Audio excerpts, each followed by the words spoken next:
Understanding One-on-One Duel, an English phrase explained. Hello, everyone. Today, we're going to explore the phrase, one-on-one duel. This is a common expression in English, and understanding it can really help in grasping the nuances of the language. So, let's dive in and discover what this phrase means and how it's used. One-on-one duel is made up of two key parts. The first part, one-on-one, means involving two people or parties, and only them, in a direct and exclusive manner. The second part, duel, refers to a contest or a struggle between two individuals.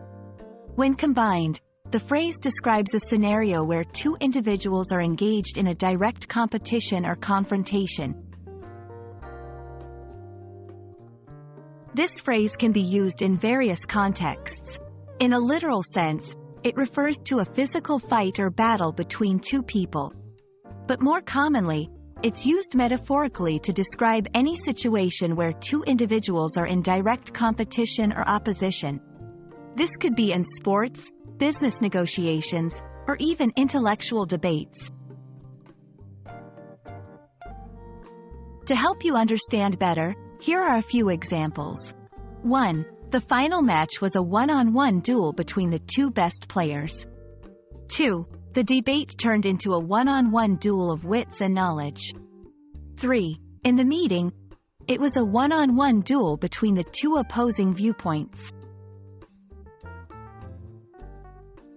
It's important to note that one-on-one duel doesn't always imply physical violence or aggression.